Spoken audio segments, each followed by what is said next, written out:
ရေးတော့အောင်ရမည်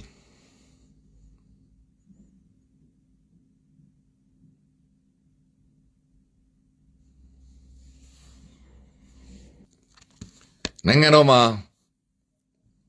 တခိုးတွေဓမြတွေမပြောက်သေးပါဘူးတဲ့အဲ့ဒါကျွန်တော်ဒီနေ့တော်လန်ရေးပဲဘာမှတူဝင်နေစရာအကြောင်းမရှိဘူးတခိုးတွေဓမြတွေကိုကျွန်တော်တို့နှိမ်နေရမယ်ပွဲအနှစ်60ခိုးထားတဲ့လူတွေဓမြတွေကျွန်တော်နိုင်ငံတော်ရဲ့ရှိတဲ့ institution တွေကို hijack လုပ်ပြီးအသုံးချပြီးကိုယ်ပိုင်အသုံးချပြီးတခိုးဓမြတွေကိုတိုက်ထုတ်ရမယ်ပွဲပါရှင်းရှင်းလေးပါသူတို့ရတဲ့ယာတူးတွေနဲ့သူတို့ရတဲ့လစာတွေနဲ့ရန်ကုန်မြို့မှာ3000 တန်နဲ့အင်ကန်တစ်ခန်းဝယ်ဖို့တော့မဖြစ်နိုင်တဲ့အချိန်မှာဘီလီယံတွေချီပြီးတော့ချမ်းသာနေကြတယ်မီလီယံတွေချီပြီးချမ်းသာနေကြတယ်သိန်းရာနဲ့ထောင်နဲ့သန်းနဲ့ဂရေနဲ့ချမ်းသာနေကြတယ်ဆိုတဲ့ကပြည်သူတွေအလုပ်လုပ်တာနိုင်ငံသူနိုင်ငံသားများတွေအလုပ်လုပ်တာမဟုတ်ဘူးဆိုတာရှင်းရှင်းကြီးပေါ်နေတဲ့တခိုးဓမြတွေကိုတိုက်ထုတ်တဲ့တိုက်ပွဲပါအဲ့ဒါကိုနိုင်ငံရေးသုံးသပ်တဲ့သူများ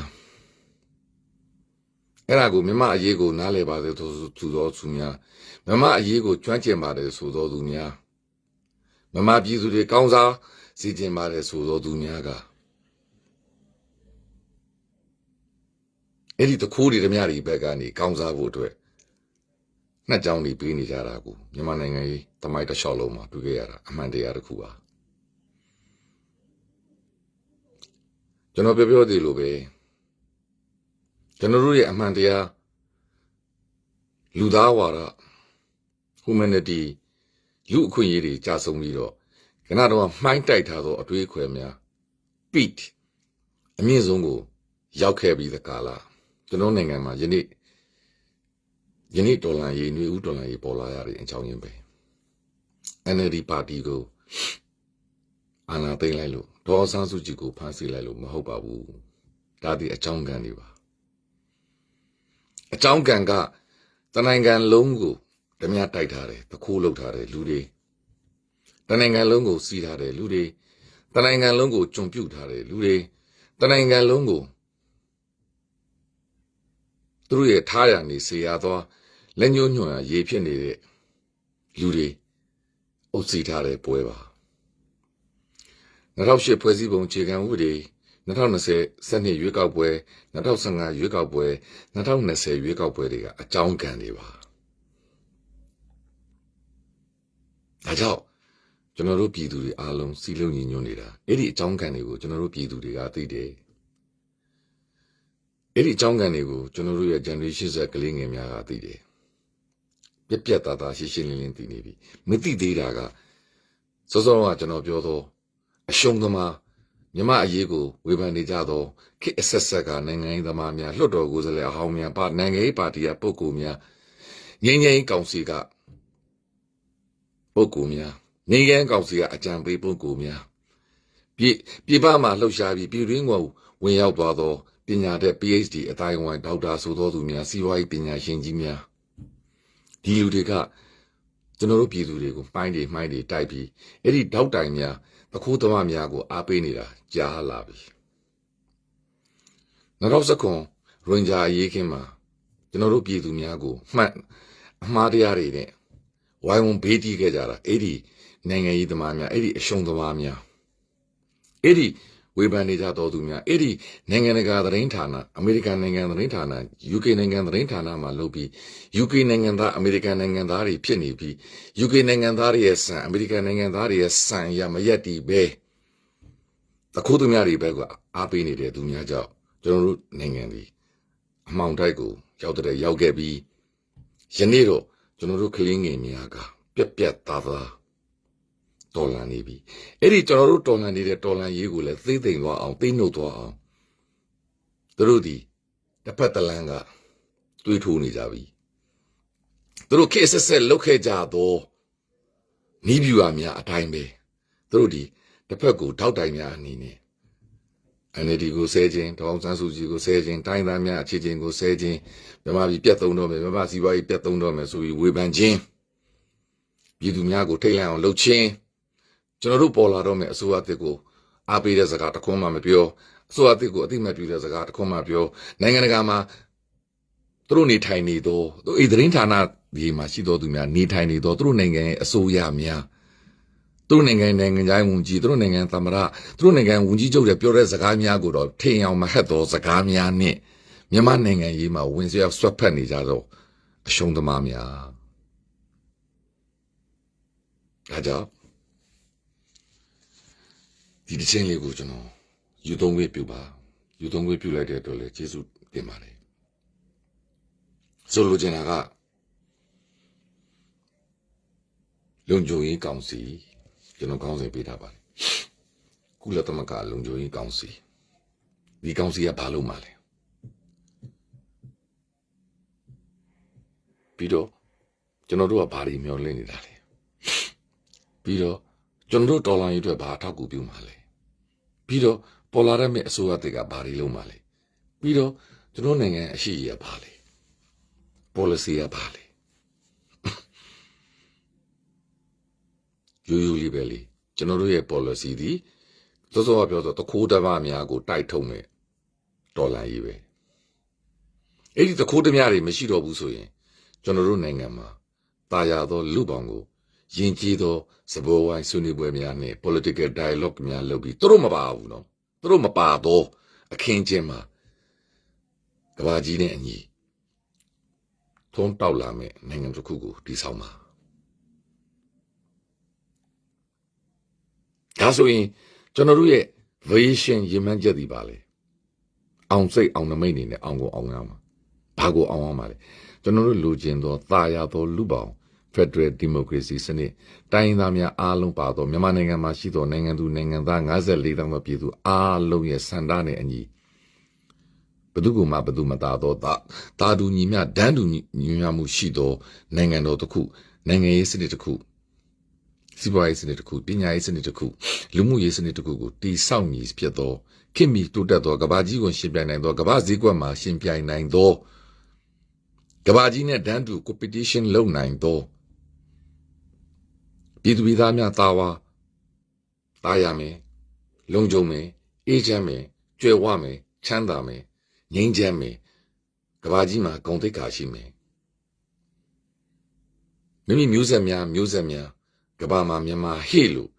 ကြွေးကြော်နိုင်မယ်အမှန်ကန်ကြွေးကြော်နိုင်မယ်စနစ်တစ်ခုကိုကျွန်တော်တို့မျှော်လင့်တောက်တာနေတာပြည်သူများရဲ့ဆန္ဒ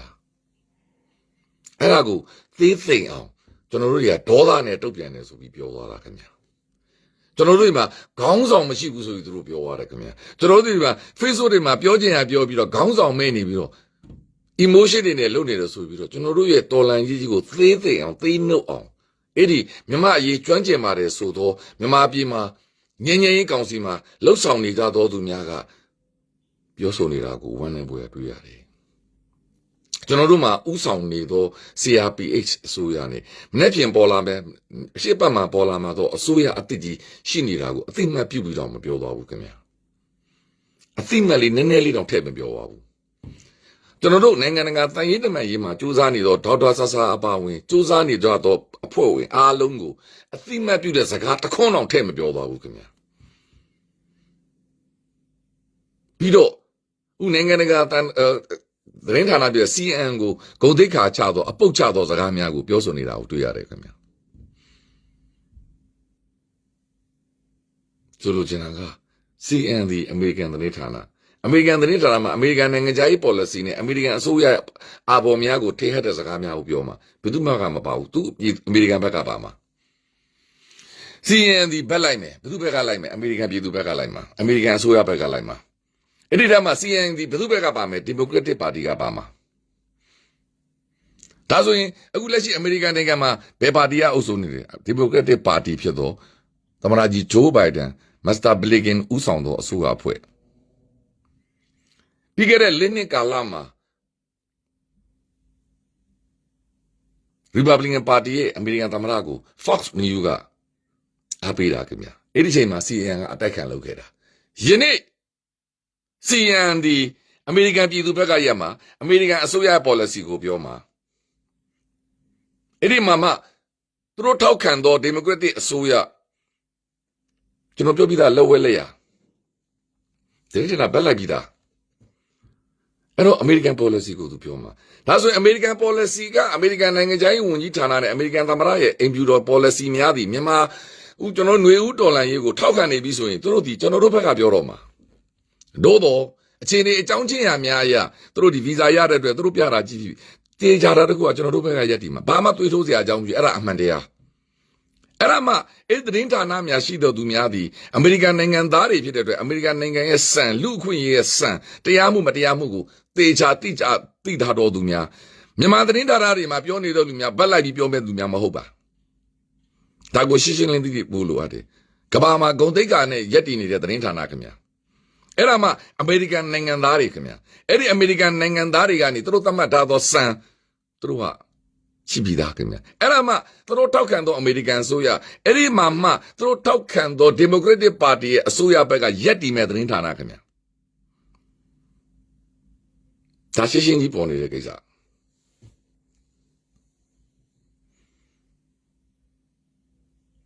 ဘာဖြစ်လို့ American သတင်းဌာနကိုတစ်ဖက်ကအကြမ်းဖက်သမားများကဖိတ်ခေါ်လိုက်တယ်လေကျွန်တော်ပြောတဲ့အချက်တွေကိုသူတို့သိတယ်သိတဲ့အတွက်သမ္မတဂျိုးဘိုင်ဒန်ကိုသတင်းဌာနကသူတို့ဘက်ကနေလိုက်ပြီးတော့အမှန်တရားတွေတင်ပြဖို့အတွက်သူတို့ lobby လုပ်ပြီးခေါ်လိုက်တာအဲ့ဒါကိုလည်း CNN သတင်းဌာနကမသိစရာအကြောင်းကိုမရှိဘူးရတဲ့အခွင့်အရေးကိုအမိယာစုပ်ကင်ပြီးသူတို့လူကျင်တဲ့သတင်းကိုသူတို့တင်ပြသွားမှာတေချာတစ်ခုကသူတို့ဘက်က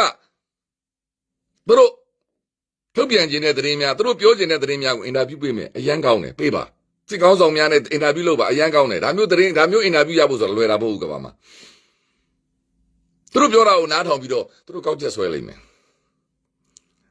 ကမ္ဘာပြည်သူများကမ္ဘာကောင်းဆောင်များကောက်ချက်ဆွဲလိုက်မယ်ဘာဖြစ်လို့လဲမနေ့ကအမေရိကန်နိုင်ငံသားရေးဝန်ကြီးကိုယ်တိုင်ပြောသွားတယ်မစ္စမမှာပါတာပါကျွန်တော်တို့စနေနေ့က29ရက်နေ့မှာဖြစ်သွားသောကိစ္စရပ်များသူတို့အကုန်သိတယ်အဲ့ဒီတော်လိုင်းရေးနေ့မှာပြည်သူတွေတရားကျော်အသက်ခံရတယ်အဲ့ဒီညမှာလဲလမ်းပေါ်ထွက်တဲ့ပြည်သူတွေကိုကြောကိုတနက်နဲ့ပြစ်မယ်ခေါင်းကိုတနက်နဲ့ပြစ်မယ်ဆိုပြီးချင်းချောက်တာကိုလည်းသူထည့်ပြောရတယ်ဆိုတဲ့သဘောဒီအမေရိကန်နိုင်ငံသားဝန်ကြီးအကုန်သိတယ်သိတဲ့အကြောင်းကိုလည်းသတင်းဌာနမှာသူမနေ့ကအင်တာဗျူးပေးလိုက်တာအဲ့ဒီတော့လေမက်ဆီမာကပြထားတာအဲ့ဒီအမေရိကန်နိုင်ငံသားဝန်ကြီးကယနေ့လုံခြုံရေးကောင်စီမှာ chairman လုပ်ပြီးဥက္ကဋ္ဌလုပ်ပြီးတဘာပတိလုပ်ပြီးအစည်းအဝေးထိုင်မှာသိထားပြီးသားခင်ဗျာဘာဖြစ်လို့လဲရန်ကုန်မှာအမေရိကန်တန်ယုံရှိတယ်အမေရိကန်တာမတ်ကြီး statement တွေကိုထုတ်ထားပြီးသားအမေရိကန်တန်ယုံဆိုတာဘယ်နိုင်ငံအဖြစ်အတူတူပဲသူ့နိုင်ငံခြားရေးဝန်ကြီးဌာနကိုအစီရင်ခံရတယ်ခင်ဗျအရင်တော့ဆိုတော့ telex ပေါ့နော် telegram နဲ့ကျင်းနှန်းနေရိုက်ပြီးသတင်းပို့ရတယ်အခုခေတ်ကတော့ internet ခေတ်ပေါ့အကုန်သတင်းပို့ထားပြီးသားအဲ့ဒီသတင်းပို့ထားမှုကြာသူအကုန်သိထားပြီးသားထိုနည်းကောင်းပဲအမေရိကန်သမ္မတမဆာဂျိုးဘိုင်ဒန်ကနေ့တိုင်း security briefing ရှိတယ်ခင်ဗျတကမ္ဘာလုံးမှာရှိသောကိစ္စရပ်များကိုထောက်လှမ်းရေးသတင်းသမ္မတကြီးကိုအကုန်ပေးရတယ်အဲ့ဒီချိန်မှာမြန်မာနိုင်ငံမှာဖြစ်ပျက်နေတဲ့သတင်းများကိုအမေရိကန်ထောက်လှမ်းရေးကမသိစရာအကြောင်းကိုမရှိဘူးပြည်တွင်းမှာဟုတ်ရှိတယ်ချစ်ရှင်းလေးအဲ့ဒီထောက်လှမ်းရေးတွေကသတင်းကိုသမ္မတကြီးဒီကျွန်တော်တို့နဲ့ပို့သိတယ်သူမပြောသင့်လို့မပြောတာဦးကျွန်တော်တို့မှန်းနေကြတဲ့သူများမြန်မာအရေးကိုကျွမ်းကျင်နေကြပါတဲ့သူများပြည်တွင်းမှာရှိသောလူများရန်တုံနေကြသောသူများတဲ့သူတစ်ပြည့်ကျွန်တော်နဲ့ပို့သိတယ်သူထောက်လှမ်းရေးသတင်းအကုန်ရထားပြီးသားထုံနည်း၎င်းမဲ့သူတို့တန်ယုံအစင်းစင်းကနေပြီးတော့သတင်းပို့မှုတွေအကုန်ရထားပြီးသားထုံနည်း၎င်းကမ္ဘာကောင်းဆောင်များနဲ့သူတို့အဆက်အသွယ်ရှိပြီးသားထုံနည်း၎င်းကမ္ဘာထောက်လှမ်းရေး community တွေအဆက်အသွယ်ရှိတယ်ခင်ဗျာကမ္ဘာထောက်လှမ်းရေးတွေအားလုံးတယောက်နဲ့တယောက်ဆက်ဆက်မှုရှိတယ်နေတိုးထောက်လှမ်းရေးအကုန်ဆက်ဆက်ရှိတယ်သူတို့သတင်းတွေအကုန်ရထားပြီးသားအဲ့ဒါနီးနဲ့သူတို့ဒီ IS ကိုနှိမ်နှင်းသွားတာတကဘာလုံးစုပေါင်းပြီးတော့သတင်းအစအနေနဲ့လိုက်ပြီးတော့ဖြည့်ရှင်းသွားတာဆိုလိုချင်တဲ့သဘောဒီကမ္ဘာတန်ရေးတမန်ရေးဆိုတာသူ့လို့သူလုပ်နေတာကျွန်တော်ပြောပြီးသားကျွန်တော်တို့ကဒီအချိန်မှာမလုပ်ပါနဲ့ဒီလူတွေကိုအရေးမြူနေပါဆိုတော့သူတို့လက်မခံတော့ဘူးကျွန်တော်တို့ပြည်သူကပြောဘာလို့လဲသူတို့လက်မခံဘူးသူတို့အုပ်ချုပ်နေတဲ့ကမ္ဘာကြီးမှာဒီလိုမျိုးလူသားတွေကိုပက်ပက်ဆက်ဆက်ရဲဆက်ဆက်လုပ်နေတာဘယ်သူမှလက်မခံဘူးခင်ဗျာအဲ့ဒါစံအခုဒီမှာလာတဲ့သတင်းတောက်တွေအမေရိကန်နိုင်ငံသားခင်ဗျာ ဟိုမရောက်ဒီမရောက်မြန်မာနိုင်ငံသတင်းမီဒီယာမဟုတ်ဘူးသူ့မှာစံရှိပြီးသားသူ့မှာကဘာအတွေ့အကြုံတွေကဘာစစ်ရေးအတွေ့အကြုံတွေအကုန်ရှိပြီးသားဆိုလိုချင်တဲ့သဘောတည်းသူလှုပ်တင်တာသူလှုပ်မှာသူပြောတင်တာသူပြောမှာသူပြကျင်တဲ့ရှုထောက်ဒီမမာပြည်သူတွေမြင်တဲ့ရှုထောက်မျိုးမဟုတ်ကဘာခေါင်းဆောင်တွေကိုချပြမယ်ရှုထောက်သူသိကြသူဘာလုပ်ရမလဲဆိုတာဒါကြောင့်ယနေ့ကျွန်တော်တို့ပြည်သူတွေသံမိုးတွေတီးကြတယ်လက်ကုပ်တွေတီးကြတယ်ကြွေးကြော်ကြတယ်အဲကျွန်တော်အမှန်တန်ကောင်းတယ်ဘာဖြစ်လို့လဲကျွန်တော်တို့ဒီငြိမ်နေတာမဟုတ်ဘူးကျွန်တော်တို့ဒီအကြောက်တရားနဲ့ကျွန်တော်တို့တွေကိုမတရားပြစ်တတ်နေလို့အိမ်ထဲမှာနေရတာနှုတ်မို့ကျွန်တော်လမ်းပေါ်မှာလူပင်လေကြီးဖြစ်သွားမှာအဲ့ဒီလူပင်လေကြီးအဖြစ်မခံနိုင်ဘူးကျွန်တော်တို့ရဲ့စန္ဒတွေအပေါ်ထုတ်မခံနိုင်တဲ့အတွက်သူတို့ဒီတတ်နဲ့လိုက်ပြစ်တတ်နေတာနောက်ဆုံးမရတော့ဒုံးကြီးတွေနဲ့လုံနေတာဘုံတွေနဲ့ကျဲနေတာပြည်သူရဲ့စန္ဒအမှန်ကိုသူတို့အသိမခံနိုင်ဘူးတော်တန်တိတ်လောက်ထားတာရိုးရိုးလေးပဲပြည်သူရဲ့ဆန္ဒအမှန်ကလည်းရိုးရိုးလေးပဲတခိုးဓမြတွေမလို့ကျွန်တော်ဘူးငါတို့ကိုအုပ်ချုပ်တဲ့မြည်သူမဆိုငါတို့အတွက်ပြည်သူအတွက်လှုပ်ပေးတာနိုင်ငံအတွက်လှုပ်ပေးတာပဲလို့ချင်တာမင်းတို့ကိုကြိုးတွေနဲ့ပဲဘီလီယံနာတထေးကြီးတွေဘယ်သူမှမလို့ချင်တော့ဘူးပါဇက်ကတာတိုင်းပြည်ကိုချစ်နေတယ်ချစ်နေတယ်ပြောနေတာသူတို့ကာယကံရှင်တွေဘာတွေဖြစ်နေလူတိုင်းသိတယ်ကဘာကလည်းသိတယ်အာနာရှင်နိုင်ငံတိုင်းမှာဒီတိုင်းပုံနဲ့ပြထားတာဆိုလိုချင်တာကဒီနေ့တိုင်ရေးတမန်ကြီးလုံခြုံရေးကောင်စီဘာတွေပြောတယ်လဲ The event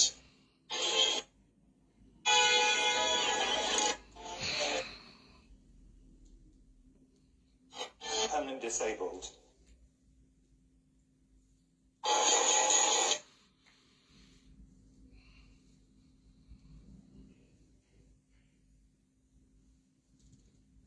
အခုပဲဒေါက်တာဆဆာကတက်ပြီးရေးထားပါတယ်ကျွန်တော်တို့ဟာမြန်မာပြည်တော်စုစုစည်းညီညွတ်တဲ့မြန်မာပြည်သူလူထုဖြစ်တယ်ရက်ဆက်ကြမ်းကြုတ်လာတဲ့မြန်မာနိုင်ငံတရားမဝင်တဲ့စစ်အာဏာရှင်တွေကိုပြစ်မှတ်ထားလိုက်ကြတဲ့ MNTJP MNDAA PSLE TNLA ULAကညီကိုမောင်နှမတွေဟာသူတို့ရဲ့ဥဆောင်မှုကိုယခုလိုထပ်မံပြသလိုက်တော့ကျွန်တော်တို့အနေနဲ့ကျေးဇူးတင်အားရမိတယ်စစ်အာဏာရှင်တွေကဖက်ဒရယ်ဒီမိုကရေစီနဲ့လွတ်လပ်မှုကိုကျွန်တော်တို့ပြည်သူလူထုတွေကခိုးယူသွားခဲ့ကြပြီးအပြစ်မဲ့ပြည်သူတွေကိုရဲဆက်ကြမ်းကြုတ်မှုတွေကိုသာပုံအောပေးခဲ့ကြတယ်လွတ်လပ်မှုအတွက်တိုက်ပွဲဝင်နေကြသူအားလုံးကျွန်တော်တို့ရဲ့ညီကိုမောင်နှမအားလုံးကိုကျွန်တော်တို့ယင်ထဲကလှလိုက်လဲကျေးဇူးတင်လိုက်သူကြောင်းပြောကြားလိုတယ်သူတို့ဟာကာလရှည်ကြာစွာဒုက္ခပေါင်းစုံကိုခံစားနေကြရတဲ့မြန်မာပြည်သူတွေကိုရည်တည်ချက်ခိုင်ခိုင်မာမာနဲ့ကာကွယ်နေကြသူတွေကဖြစ်တယ်ကုလသမဂ္ဂလုံခြုံရေးကောင်စီနဲ့နိုင်ငံတကာအတိုင်းဝိုင်းအနေနဲ့မြန်မာပြည်တော်စုမှာရှိတဲ့ညီညွတ်တဲ့မြန်မာပြည်သူလူထုနဲ့အတူရပ်တည်ရပါလိမ့်မယ်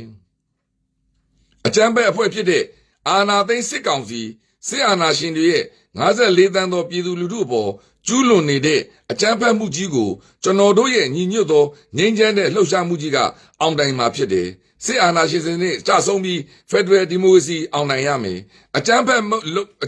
လုပ်ရက်ကကြဆုံးပြီးတရားမျှတမှုကအောင်နိုင်ရမယ်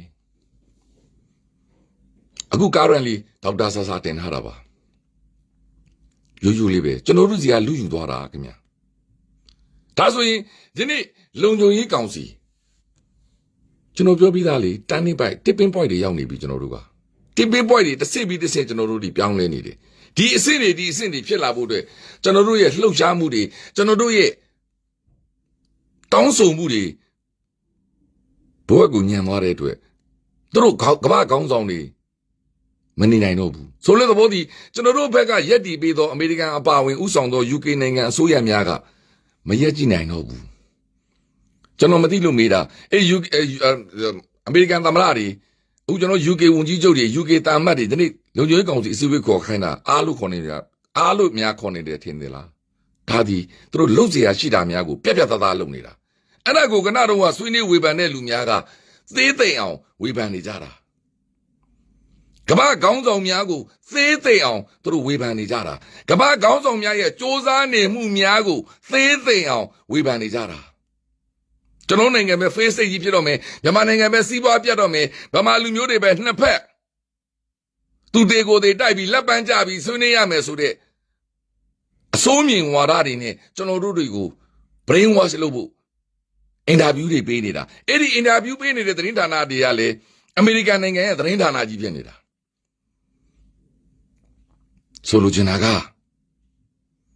ဆိုလိုချင်တာက တို့တွေဒါမျိုးတွေလုပ်ခဲ့တဲ့ပေါင်းများပြီးမြန်မာနိုင်ငံမှာဥဒေါက်တာဆာဆာရဲ့ပြောဆိုချက်များကိုအတိမတ်ပြုပြီးတခွန်းမှမပြောပါဘူး၎င်းပုဂ္ဂိုလ်သည်ဒါဆိုရင်ဘာဖြစ်လို့ကျွန်တော်တို့ငြိမ်းချမ်းရေးကောင်စီခေါ်ရတယ်လေခေါ်ဖို့လို့အဲ့လိုခေါ်ရတာပေါ့သူတို့ဖွဲ့စည်းထားတဲ့ရွေချက်ရဖွဲ့ခေါ်ရတာပေါ့ကဘာကြီးသည်ငြိမ်းချမ်းရေးကိုဥတီမယ်ကဘာကြီးသည်ကဘာပြည်သူပြည်သားများကိုအသက်အန္တရာယ်ကာကွယ်ပေးမယ်ဆိုတဲ့ရွေချက်နဲ့ကုလသမဂ္ဂဖွဲ့ထားတာလေ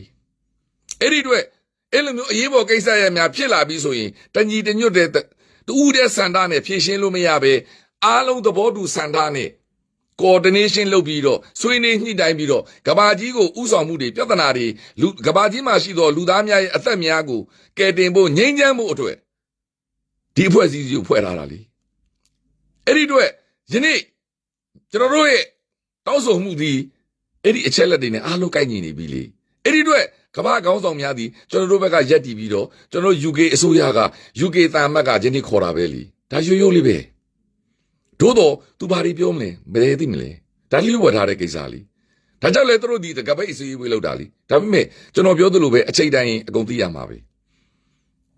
သူတို့တင်လိုက်တဲ့အခါမှာတင်လိုက်တဲ့ဟာကိုသူတို့အစီရင်ခံစာကိုနားထောင်မယ်ဘယ်သူကအစီရင်ခံရမလဲသူတို့ခံထားတော့ကုလသမဂ္ဂအတွင်းမှုချုပ်နဲ့ special reporter တွေကအစီရင်ခံရမှာလေဗမာပြည်အကြောင်းသူတို့အဲ့ဒီယာဒူးတွေယူထားတာလေအဲ့ဒီအတွက်လာစာတွေလောက်ထားတာလေအဲ့ဒါကိုနားထောင်ပြီးမှကမ္ဘာနိုင်ငံကြီးများကဘာစစ်ဆက်လုပ်မယ်ဆိုပြီးတော့နိုင်ငံတစ်ခုက proposal တင်ပြမှာအထူးသဖြင့်ကျွန်တော် UK နိုင်ငံက resolution လို့ခေါ်တော့ဆုံးဖြတ်ချက်များကိုတောင်းဆိုမှုတွေတင်မှာအဲ့ဒီအချိန်မှာအဲ့ဒီမှာရှိတော့လုံခြုံရေးကောင်စီ15နိုင်ငံကဟာဒီစကားရကမကောင်းဘူးဒီစကားရကတော့ပြင်းထန်တယ်သူတို့ညှိနှိုင်းကြမှာပြီးမှအဲ့ဒါကိုမဲခွဲဆုံးဖြတ်မှာဒီအစ်စ်နေသွားတာလေဘာလို့ကျွန်တော်တောင်းဆိုတိုင်းသူတို့ပေးကြမှာပေးမယ်ထို့နည်းကောင် UK တောင်းဆိုတိုင်းတခြားနိုင်ငံတွေကသဘောတူမှတူမယ်ဒါကြောင့်ဒါကိုအဖွဲ့အစည်းတစ်ခုအနေနဲ့ဖွဲ့ထားပြီးဆွေးနွေးညှိနှိုင်းကြရတာလေဒါကြောင့်ကျွန်တော်ပြောတယ်လေ EU နိုင်ငံဒီ28နိုင်ငံဖြစ်တဲ့အတွက်ဆွေးနွေးညှိနှိုင်းရတာကြားတယ် UK နိုင်ငံတနိုင်ငံတည်းဖြစ်တဲ့ဆွေးနွေးညှိနှိုင်းရတာမြန်တယ်ဒါကြောင့်ကျွန်တော်တို့ကာကွယ်စီချက်ချင်းရတယ် EU မှာယနေ့ဒီမရတာဒါပဲလေအဖွဲ့အစည်းဆိုတာလူများလိုက်ညှိနှိုင်းရတယ်ဒါကြောင့် CRPH အစိုးရကလည်းတနိုင်ငံလုံးမှာရှိသော stakeholder များကိုညှိနှိုင်းနေရတဲ့အတွက်အချိန်ယူနေရတာလေအဖွဲ့အစည်းနဲ့လုပ်နေရတာလေတိုင်းသားအမြောက်များရှိတယ်ပြည်သူတွေအမြောက်များရှိတယ်နိုင်ငံရေးပါတီတွေအမြောက်များရှိတယ်လှုပ်ရှားတဲ့လူတွေအမြောက်များရှိတဲ့အတွက်ဆွေးနွေးညှိနှိုင်းနေရတာဒါပေမဲ့ CRPH အစိုးရကကြေညာချက်တွေပြောနေပြီမနေ့ပြင်မှာဆိုရင်ပြည်သူအစိုးရအသစ်ပေါ်တော့မယ်မြန်မာနောက်မှလည်းပြောထားပြီးသားပါပြီးတော့ပြည်သူတပ်မတော်အသစ်ပေါ်တော့မယ်သူတို့ကြေညာတော့မှာဘာဖြစ်လို့ကြေညာရမလဲကျွန်တော်ပြောတဲ့အတိုင်းပဲ legitimacy လို့ခေါ်တော့တရားဝင်အစိုးရဖြစ်ဖို့လိုတာသို့သည်မဟုတ်ကျွန်တော်တို့ဒီအကြမ်းဖက်ဖွဲ့စည်းဖြစ်သွားမှာကမ္ဘာတန်ရေးတမန်ရေးမှာကမ္ဘာနိုင်ငံရေးမှာအခင်းကြီးတစ်ခုကိုသွားတဲ့အချိန်မှာတရားဝင်အစိုးရတစ်ခုကနေပေါ်လာပြီးအဲ့ဒီတရားဝင်အစိုးရကိုကမ္ဘာနိုင်ငံအမြောက်များကထောက်ခံပြီးမှတကာလအဲ့ဒီတရားဝင်အစိုးရကလိုအပ်သောတပ်မတော်ကိုဖွဲ့ယူရတာအဲ့ဒါမှကဘာကနေပြီးတော့ကဘာခေါင်းဆောင်များကကဘာနိုင်ငံရေးသမားများကကဘာလွှတ်တော်များကအမေရိကန်လွှတ်တော် UK လွှတ်တော်ကနေအဲ့ဒီတရားဝင်အစိုးရကိုတရားဝင်အကူအညီပေးဖို့အတွက်သူတို့ရဲ့လွှတ်တော်တွေမှာသူတရားဝင်ပြဋ္ဌာန်းရမှာသူဘာဖြစ်လို့လဲသူတို့ဒီပွင့်လင်းသောဒီမိုကရေစီနိုင်ငံကိုသွားတဲ့အတွက်တရုတ်နိုင်ငံလိုရုရှားနိုင်ငံလိုခိုးကြောင်ခိုးဝယ်နေကျွန်တော်တို့အကူအညီပေးလို့မရဘူးသူတို့နိုင်ငံကလွှတ်တော်တွေမှာတရားဝင်ဥပဒေတွေပြဋ္ဌာန်းဖို့လိုတာမနေ့ကကျွန်တော်ပြောသလို2013 trade agreement လိုဟာမျိုးဒါမျိုးတွေဖြစ်ဖို့အတွက်ကျွန်တော်တို့ဒီတရားဝင်အစိုးရလိုတာအဲ့ဒီတရားဝင်အစိုးရမှာလဲ all inclusive လို့ခေါ်တော့လူတိုင်းပါဝင်ဖို့လိုအပ်တာဘယ်သူ့ကိုမှချန်ထားလို့မရဘူးတိုင်းသားအားလုံးနိုင်ငံမှာရှိတဲ့လူများအားလုံးရိုဟင်ဂျာကောရခိုင်ကောပြည်သူ့ကိုမှခြံခဲ့လို့မရဘူးဘာဖြစ်လို့လဲဒါကဘာကလက်ခံထားသောစံဒါကြောင့်ဒါတွေအားလုံးကိုညှိနှိုင်းနေရတာဒါတွေအားလုံးကိုပအောင်ပြောနေရတာအဲ့ဒါကို NLD အစိုးရကိုပုတ်ခတ်နေကြတယ် CRP ပုတ်ခတ်တဲ့လူတွေကျွန်တော်အံ့ဩလို့မဆုံးဘူးသူတို့ဒီတောက်တိုင်များကိုတခိုးတရားများကိုထောက်ခံပေးနေတယ်အတူတူပဲပြောလို့ကျင်တာကဒါဒီကမ္ဘာတန်ရေးတမန်ရေးအဲ့တော့ကမ္ဘာတန်ရေးတမန်ရေးမှာလဲ all inclusive လို့ခေါ်တော့လူတိုင်းပါမှကမ္ဘာကလက်ခံမှာအဲ့ဒီဟာကိုလက်ခံမှုကျွန်တော်တို့ရပြီးမှသာလေကျွန်တော်တို့တရားဝင်အကူအညီတွေရမှာတန်တမန်ရေးအကူအညီလူသားဆန်တဲ့အကူအညီများစစ်ရေးအကူအညီများရမှာဒီလမ်းကြောင်းကိုသွားရတာဘာဖြစ်လို့လဲသူတို့နိုင်ငံမှာအစိုးရတွေရှိနေတာဒါကိုသိတော့ယနေ့ခေါင်းဆောင်များသည်သွားနေတာတဆင့်ချင်းသွားနေတာတလန်းချင်းသွားနေတာသူတို့ဒီနေ့ဆိုရင်ဒါ turning point ကိုရောက်ပြီ ကျွန်တော်ပြောခဲ့သလိုကျွန်တော်တို့ဒီ R2P ကိုတောင်းဆိုခဲ့ကြတယ်ကျွန်တော်တို့ဒီ R2P responsible to protect ကိုလွန်ခဲ့တဲ့လတွေကတောင်းဆိုခဲ့ကြတယ်လွန်ခဲ့တဲ့လုံခြုံရေးကောင်စီအစည်းအဝေးမှာလည်းတောင်းဆိုခဲ့ကြတယ်အဲ့တော့ဒေါက်တာဆဆာကလုံခြုံရေးကောင်စီကိုစာပို့ပြီးတောင်းဆိုလို့အဲ့ဒီညမှာကျွန်တော်ကိုယ်တိုင်တက်ပြောခဲ့တယ်ပြည်သူများဆုတောင်းပေးကြပါသို့တော့အဲ့ဒီအစည်းအဝေးမှာပြီးခဲ့တဲ့လုံခြုံရေးကောင်စီအစည်းအဝေးမှာမြည်သည့်နိုင်ငံမှာ R2P အကြောင်းအသံမထွက်သွားဘူးသို့တော့နောက်ပိုင်းမှာဖြစ်လာသောအခင်းကြီးများအရလူခွင့်ရေးကောင်စီအစည်းအဝေးပွဲတွေမြန်မာပြည်မှာဆက်လက်ပြီးတော့ပြည်သူတွေရဲ့ဆန္ဒဖော်ထုတ်မှုတွေအဲ့ဒီတုန်းကလည်းသူတို့ကအခုလောက်မကြက်ကြက်သေးဘူးအခုတို့ရဲ့မျက်နှာဖုံးတွေမကွာကြသေးဘူးဥတဖြည်းဖြည်းနဲ့မျက်နှာဖုံးတွေကွာကြလာပြီးလွန်ခဲ့တဲ့အချိန်လုံခြုံရေးကောင်စီအစည်းအဝေးနဲ့ယနေ့ပြုလုပ်မဲ့လုံခြုံရေးကောင်စီအစည်းအဝေးမှာအခြေအနေတွေမတူတော့ဘူးအခြေအနေတွေအားလုံးပြောင်းလဲသွားပြီပြောင်းလဲမှုကပါလေပြည်သူတွေပက်ဆက်ဆက်ရဲဆက်ဆက်အသက်ခံနေရပြီကလေးတင်ငယ်တွေပါအသက်ခံနေရပြီမနေ့ကအမေရိကန်နိုင်ငံသားဝန်ကြီးပြောတယ်အဲ့ဒီစနေနေ့တရက်ထဲမှာကလေးတင်ငယ်၄ယောက်ပါတယ်9နှစ်ရွယ်ကလေးငယ်တောင်ပါတယ်လို့ပြောတယ်သူသိတယ်ဒီသတင်းတွေအားလုံးထွက်ပြန်နေပြီ Citizen Journalist များရဲ့တာဝန်ကျေမှုတွေကြောင့်ကျွန်တော်တို့ကကဘာလုံးသိနေပြီဒါဆိုရင်ယနေ့ဒီတန်းနေ point တွေဘာတွေဖြစ်နေပြီလဲပြီးခဲ့တဲ့လုံခြုံရေးကောင်စီအစည်းအဝေးပွဲနဲ့ယနေ့လုံခြုံရေးကောင်စီအစည်းအဝေးမှာကွာခြားချက်တစ်ခုကိုကျွန်တော်ထောက်ပြမယ်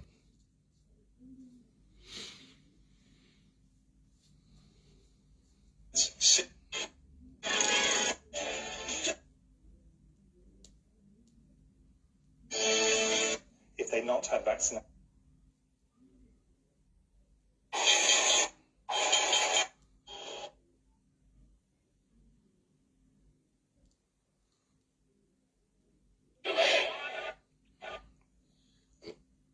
So that the body ကမ္ဘာနိုင်ငံများ45နိုင်ငံပါတယ်ခေါင်းဆောင်အဟောင်းတွေဘယ်သူကဥဆောင်လဲတောင်အာဖရိကသမ္မတဟောင်းမစ္စတာဒီကလက်ဥဆောင်တဲ့အဖွဲ့လူတိုင်းသိပါတယ်မြန်မာနိုင်ငံကြီးကိုလေ့လာလူများတောင်အာဖရိကမှာမစ္စတာဒီကလက်ဒီအသားအရောင်ခွဲခြားရဲ့နောက်ဆုံးအစိုးရပါအဲ့ဒီကမ္ဘာခေါင်းဆောင်များအဟောင်းနော်လက်ရှိကခေါင်းဆောင်တွေမဟုတ်ဘူးဒီမှာနိုင်ငံခြားဝန်ကြီးတွေခေါင်းဆောင်တွေသူတို့ခေတ်သူတို့ကာလကကမ္ဘာနိုင်ငံရေးမှာသူ့နိုင်ငံကိုဥဆောင်တဲ့အတွက်ကမ္ဘာနိုင်ငံရေးကိုကောင်းကောင်းသိတယ်ဒါပေမဲ့သူတို့ဒီလက်ရှိကားတဲ့အစိုးရများမဟုတ်တဲ့အတွက်သူတို့ကပြောလို့ရတယ်လက်ရှိကားရများအစိုးရဆိုတာတန်ရေးတမန်ရေးကကျင့်ထိန်ရတာဒီလျှို့ဝှက်တာနှုတ်ဆက်ရတာရှိတဲ့အတွက်တော်တောင်သူတို့လုံးမဲ့ကိစ္စလည်းထုတ်မပြောတာဒါပေမဲ့ဒီခေါင်းဆောင်အဟောင်းတွေကစပြောနေပြီသူပါတယ်တခြားနိုင်ငံခြားဝန်ကြီးတွေပါတယ်နယူးဇီလန်ဝန်ကြီးချုပ်ဟောင်းပါတယ်ဒီနေ့ဆိုရင်အော်စတြေးလျနိုင်ငံရဲ့ဝန်ကြီးချုပ်ဟောင်းမစ္စတာရက်ဘလန်ပါလာပြီသူတို့ဘာပြောလဲစနေနေ့က29ရက်နေ့ဒီတန်းနေ point ပဲတဲ့တန်းနေ point ကျွန်တော်ဒီအလှည့်အပြောင်းအကွေ့အပြောင်းဖြစ်သွားပြီဆိုလိုတဲ့သဘောဒီအချမ်းဖက်သမားများသည်ဆွေးနွေးညှိနှိုင်းလို့မရတော့ဘူးမင်းတို့အခုလုပ်နေတဲ့လုပ်ရက်များအခုနေတဲ့ session များအခုပြောနေတဲ့အရေးယူမှုများနဲ့မရတော့ဘူးသူတို့ဒီနားမထောင်တော့ဘူးသူတို့ဒီ29ရက်နေ့မှာတနေ့တည်းကလူ100ကျော်ကိုရဲဆက်လမ်းပေါ်ထွက်ရင်မင်းတို့ခေါင်းတက်တဲ့ကိုပြစ်တတ်မယ်ဆိုပြီးချိန်ချောက်ပြီးသူတို့ရဲ့ TV မှာအ TV မှာတရားဝင်ပြောပြီးပြစ်တတ်လိုက်တဲ့အတွက်မဆာရတ်ကလည်းပြောပြီးဩစတြေးလျဝန်ကြီးချုပ်ဟောင်းကသူတို့နဲ့ဆက်ဆွေးနေစရာဘာမှအကြောင်းမရှိတော့ဘူးမင်းတို့အခုပေးနေတဲ့ PR တွေလည်းမလုံလောက်တော့ဘူးဒါနဲ့ပြင်းထန်တဲ့ PR တခုလုပ်ပေးရတော့မှာအိမ်မကဘာကြီးကရေးဆွဲထားသောဥပဒေကဘာကြီးကကဘာနိုင်ငံသူနိုင်ငံသားများအခုလိုမျိုးအနှိမ့်ဆက်ခံရပြီးအညှဉ်းပန်းခံရပြီးအသက်ပြတ်ခံရပြီးဆိုရင်ကာကွယ်ပေးရမယ်ဆိုပြီးတော့မင်းတို့ကဘာခေါင်းဆောင်တွေတစ်ချိန်လုံးပြောနေကြသောဥပဒေပြဋ္ဌာန်းထားသောဥပဒေဖြစ်တဲ့ responsible to protect R2P ကိုမင်းတို့ယနေ့ကျင်းပတဲ့ကုလသမဂ္ဂလုံခြုံရေးကောင်စီအစည်းအဝေးမှာစတင်ပြောဖို့လိုအပ်ပြီးဆိုပြီးတော့ကမ္ဘာခေါင်းဆောင်ဟောင်း45နိုင်ငံကခေါင်းဆောင်ဟောင်းတွေပြောနေပြီပြီးခဲ့တဲ့တလခွဲကဒေါက်တာဆဆာပြောတယ်ကျွန်တော်ပြောချင်ဘယ်သူမှမပြောသေးဥစားပြောနေပြီဘာလို့ပြောနေတာလဲယနေ့လုံခြုံရေးကောင်စီအစည်းအဝေးပွဲမှာအဲ့ဒီလုံခြုံရေးကောင်စီမှာတာဝန်ရှိသောနိုင်ငံများ UK တာမတ်ကြီး US တာမတ်ကြီး တခြားနိုင်ငံများတရုတ်ရုရှားအပါအဝင်ပြောဖို့လိုအပ်ပြီးမြန်မာပြည်သူတွေကိုကာကွယ်ပေးဖို့လိုအပ်နေပြီးဥပဒေနဲ့ကိုက်ညီနေပြီး R2P ကို invoke အသက်သွင်းဖို့လိုအပ်ပြီးဆိုပြီးတော့ဒီနေ့တို့တောင်းဆိုပြီး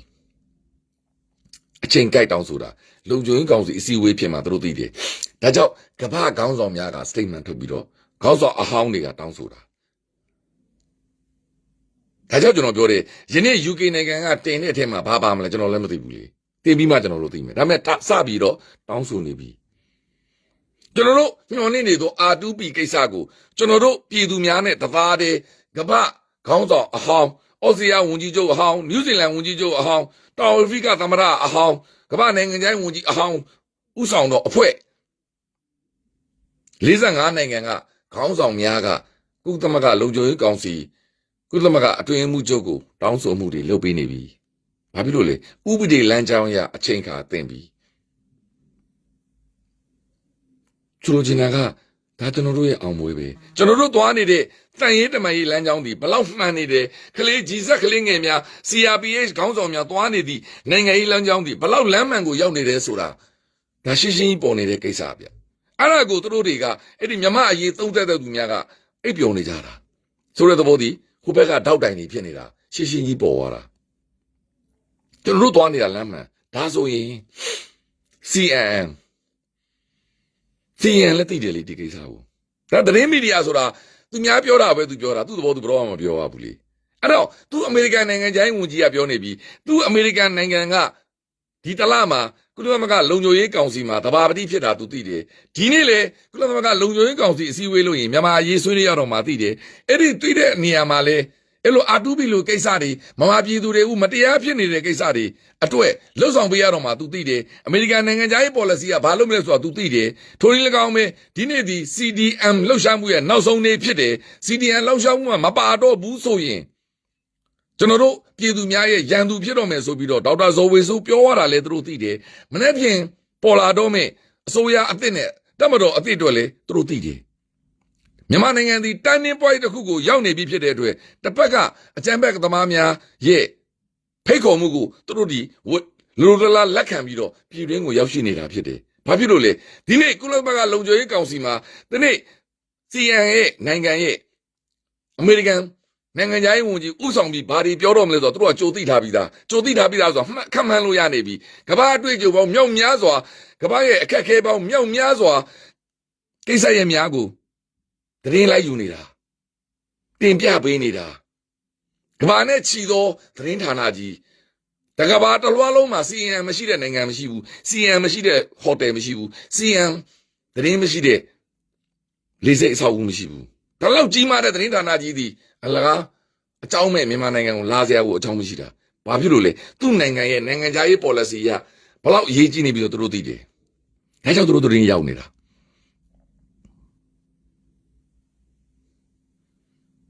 ဒါကြောင့်ကျွန်တော်ဒေါက်တာဆာဆာကလည်းထပ်ပြီးတော့တောင်းဆိုတယ်ပြီးခဲ့တဲ့အစည်းအဝေးလိုပဲဒေါက်တာဆာဆာကလည်းသူတောင်းဆိုနိုင်တာသူဒီကုလသမဂ္ဂတာတမန်ဖြစ်တဲ့အတွက်သူဒီအတွင်းမှုချုပ်ကိုတောင်းဆိုထားပြီးသားအဲ့ဒါကိုလည်းကျွန်တော်ဖတ်ပြမယ်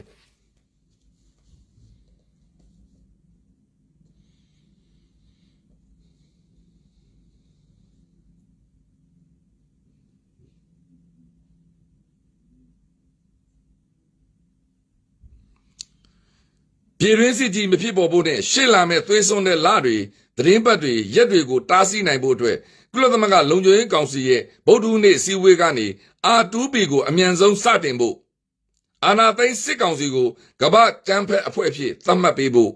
စစ်အာဏာရှင်တွေကိုနိုင်ငံတကာငွေကြေးနဲ့လက်နက်တွေဖျက်တောက်ဖို့ပြီးတော့စစ်ရာဇဝတ်မှုလူသားတို့အပေါ်ကျူးလွန်တဲ့ရာဇဝတ်မှုတွေလူမျိုးတုံးတပ်ဖြတ်မှုတွေအတွက်အပြစ်ရှိတဲ့စစ်ဗိုလ်ချုပ်တွေကို ICC ကိုတင်ဖို့ကုလသမဂ္ဂအတွင်းမှုချုပ်မစ္စတာဂူတာရက်စီဒေါက်တာဆာဆာကစာရေးပြီးတောင်းဆိုလိုက်ပြီဆိုတဲ့သဘောဒီနေ့လုံခြုံရေးကောင်စီမှာပထမဆုံးမိကုံပြောမှာပထမဆုံးလုံခြုံရေးကောင်စီမှာအစီရင်ခံစာတင်မှာမြန်မာနိုင်ငံကြောင့်အစီရင်ခံစာတင်ရမယ့်လူဒီကုလသမဂ္ဂအတွင်းမှုချုပ်ခင်ဗျာပြီးမှသူခန့်ထားသောအထူးကိုယ်စားလှယ်ပြီးမှလူခွေရေးကိုယ်စားလှယ်တွေကအစီရင်ခံစာတင်မှာ အစင်ကစားတွေပြီးမှကျွန်တော်တို့ UK နိုင်ငံက proposal သူတင်တဲ့တောင်းဆိုချက်ကိုတင်မှာအဲ့ဒီတောင်းဆိုချက်တုတ်ပြီးရင် UK အဲ့ဒီမှာရှိလုံခြုံရေးကောင်စီ15နိုင်ငံကလူတိုင်းဒီ equality ဖြစ်တဲ့အတွက်တူဦးချင်းသဘောထားကိုစပြောမှာပြီးမှကျွန်တော် UK ကတောင်းဆိုချက်များကုလသမဂ္ဂတင်ပြချက်နဲ့အတူတောင်းဆိုချက်များကိုသဘောတူရင်တော့တခါတည်းမဲခွဲလို့ရပြီသဘောမတူရင်တော့အဲ့ဒါကိုသူတို့ညှိနှိုင်းရမယ်ဆွေးနွေးရမယ်စာလုံးတွေဖြုတ်မယ်ဘာလုပ်မယ်ညာလုပ်မယ်အများကြီးလာတော့မှာအဲ့ဒီတော့ဘယ်လောက်ကြာမလဲကျွန်တော်လည်းမသိဘူးဘယ်နေ့မှပြီးမလဲကျွန်တော်လည်းမသိဘူးတေချာတခုကဒီနေ့ဒီကြားနာပွဲ resolution အဲ့ဒီ resolution မှာလည်း binding resolution လို့ခေါ်တော့မဖြစ်မနေလိုက်နိုင်ရမယ်ဆုံးဖြတ်ချက်လားကြေညာချက်လားကျွန်တော်လည်းမသိဘူးကျွန်တော်နဲ့ဆိုင်ဒေါက်တာဆဆာတို့ကပိုသိမှာပေါ့ဆိုလိုချင်တာကဒါဒီကျွန်တော်တို့ဒီမှန်ကန်သောလမ်းကြောင်းကိုသွားနေတာကျွန်တော်တို့လိုချင်သောစနစ်တစ်ခုအတွက်ကျွန်တော်တို့ဒီလိုချင်သောအောင်မြင်မှုတွေအတွက်ယနေ့ပြည်သူတွေများရဲ့ပူးပေါင်းပါဝင်မှုတွေတန်ဖိုးတီးတာတွေဆန္ဒဖော်ထုတ်တာတွေကူညီနေတာတွေအားလုံးမြန်မာနိုင်ငံဒီတော်လှန်ရေးကြီးအတွက်လူတိုင်းပူးပေါင်းပါဝင်နေတဲ့အောင်ပွဲတွေတို့တော့အောင်စိတ်နဲ့ကျွန်တော်တို့သွားရင်အောင်ရမှာပဲဒါမဲ့သွားကျွန်တော်ပြောသလိုပဲသွားတဲ့နေရာမှာလမ်းကြောင်းတွေရှိတယ်ကန့်ကွက်မှုတွေရှိတယ်အတားအဆီးတွေရှိမယ်ဒါတွေကဘာမှမထူးဆန်းဘူးလေယူတိုင်းရင်ဆိုင်ရမှာပဲအဲ့ဒါကိုပဲကျွန်တော်တို့ကမအောင်မြင်တော့ဘူးတို့ကမတရားနှိမ်နှင်းတော့မယ်ကျွန်တော်တို့နိုင်ငံကြီးပျက်စီးတော့မယ်ဘာဖြစ်ပဲညာဖြစ်ပဲဆိုပြီးတော့အပြက်သဘောတရားတွေနဲ့ဟိုဘက်ကအကြိုက်နောက်ဆုံးဟိုဘက်ကိုဒူးဖောက်ဖို့အတွက်ကျွန်တော်တို့ကိုစစ်စစ်ရေးဆွေးနွေးပွဲလမ်းကြောင်းကိုတည်ပေးနေသောစကားများကိုပြောဆိုနေတာကိုတော့ကျွန်တော်ပြပြသားသားကန့်ကွက်တယ်ဆိုလိုချင်တာကကမ္ဘာတန်ရေးတမန်ရေးဆိုတာသူလုံးစရာရှိတာလုပ်နေတာဦးကျွန်တော်တို့တောင်းဆိုနေသော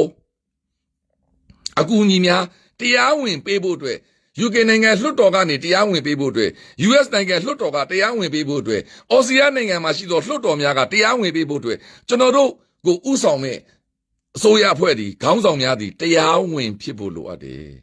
်အဲ့ဒါကမ္ဘာတန်ရေးတမန်ရေးဒီအတွက် CRPH ဒီပြည်သူများရဲ့ mandate နဲ့2020ရွေးကောက်ပွဲရလက်အရတရားဝင် legitimacy ရှိနေတာဒါကြောင့်ကျွန်တော်ပြောပြီးသား CRPH မပါဘဲနဲ့မြန်မာနိုင်ငံတော်လှန်ရေးဘယ်တော့မှမအောင်မြင်ဘူးထုံးတီ၎င်းပဲတိုင်းသားမပါဘဲနဲ့လည်းမအောင်မြင်ဘူး CRPH တူတယ်လှုပ်လို့လည်းမအောင်မြင်ဘူးတိုင်းသားလက်နက်ကိုင်များအားလုံးတူတယ်လှုပ်လို့လည်းမအောင်မြင်တာ260သမိုင်းရှင်းပြီးသားအဲ့ဒီနှစ်ဖွဲ့ပူးပေါင်းမှသာလျှင်အောင်မြင်မှာဘာဖြစ်လို့လဲတရားဝင်မှုလိုအပ်တယ်အဲ့ဒီတရားဝင်မှုမရှိဘဲနဲ့တစ်ဖက်ကအခိုင်အမာရှိနေသောစစ်အင်အားကိုကျွန်တော်တို့ရင်ဆိုင်ဖို့လိုအပ်နေတာ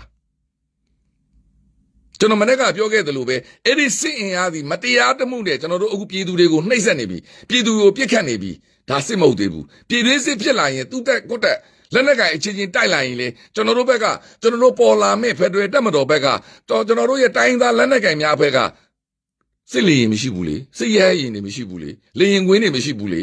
မြို့နယ်တိုင်းမှာတပ်စခန်းတွေမရှိဘူးလေကျွန်တော်တို့ဒီစစ်ချင်းလက်နက်ချင်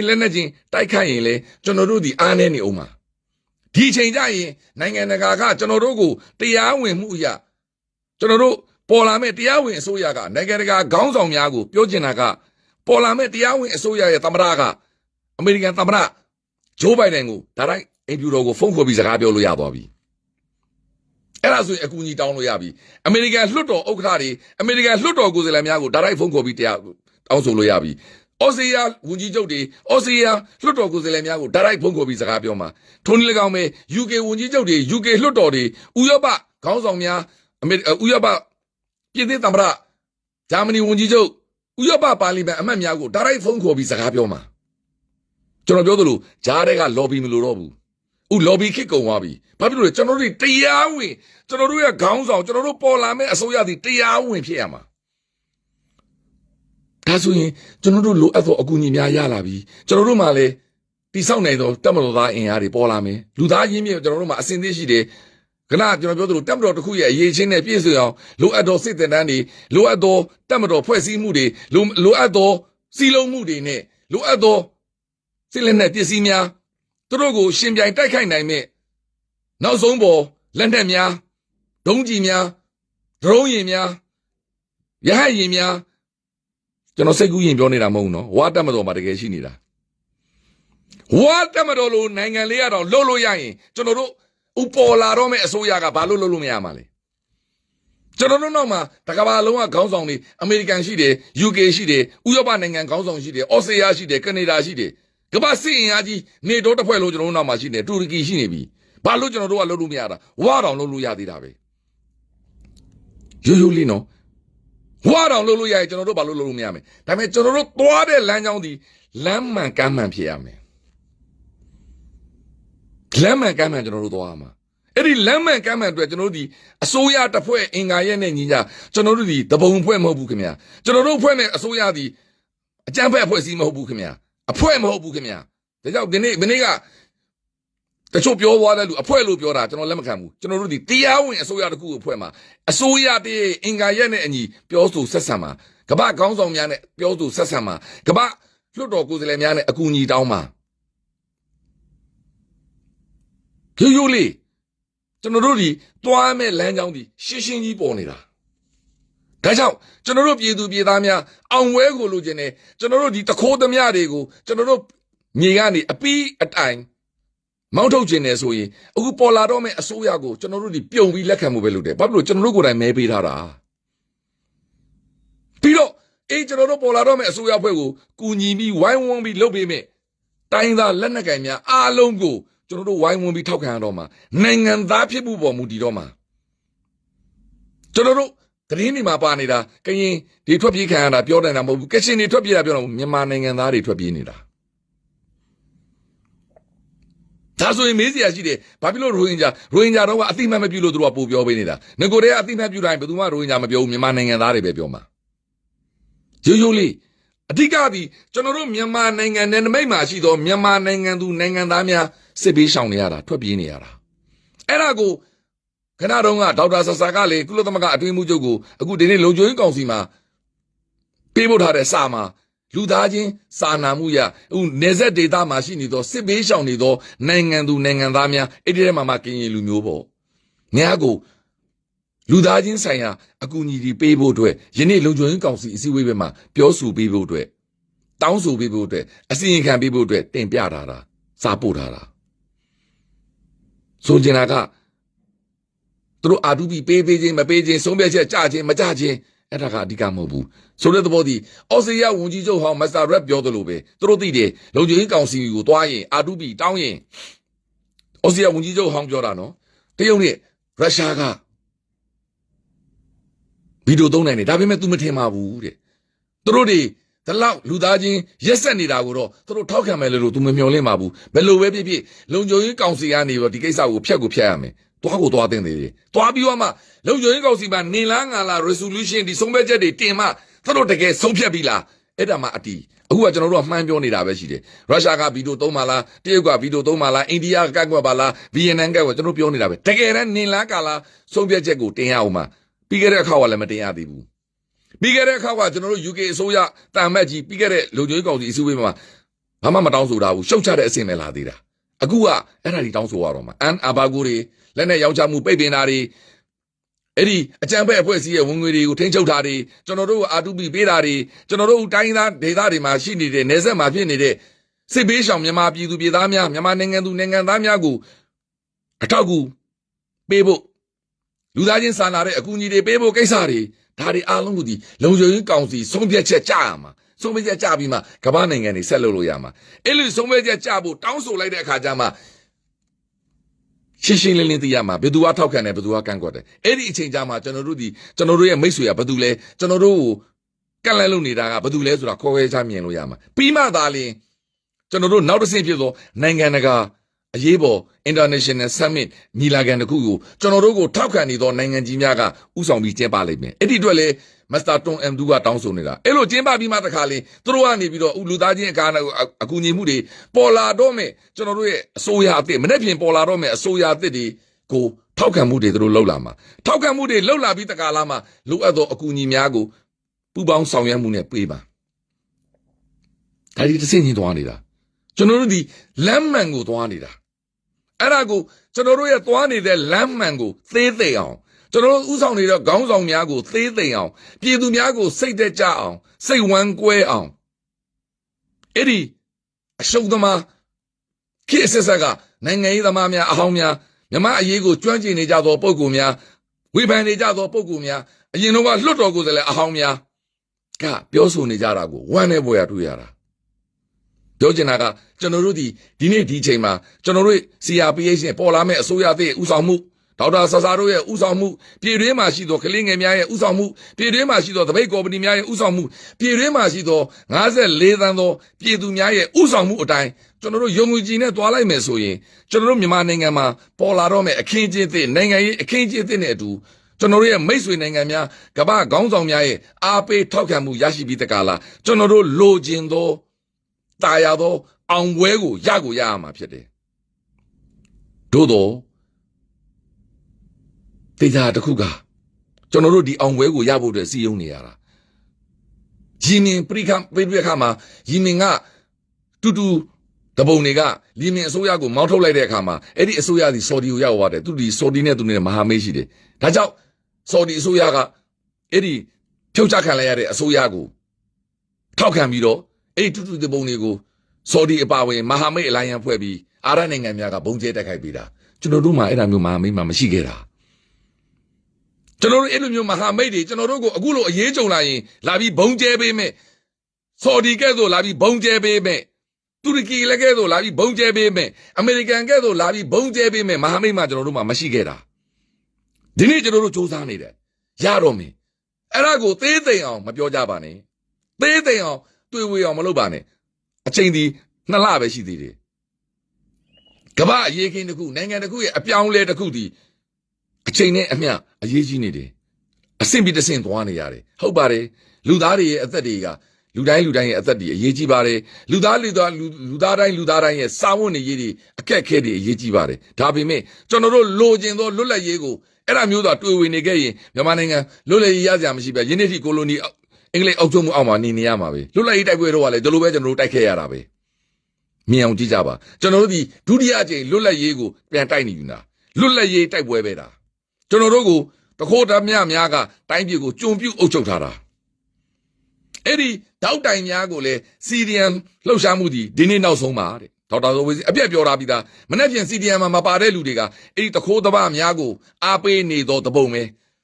ဒါကြောင့်သူတို့ဒီပေါ်လာမဲ့အစိုးရအသစ်ကပြပြတထန်အရေးယူမယ်လို့လဲဒေါက်တာဇော်ဝေဆိုပြောထားပြီးဖြစ်တဲ့အတွက်ကျွန်တော်တို့ဒီမှန်ကန်သောလမ်းကြောင်းကိုသွားနေပြီကျွန်တော်တို့ဒီဘာမှစိတ်သက်ကြစရာအကြောင်းမရှိဘူးကျွန်တော်တို့ဒီ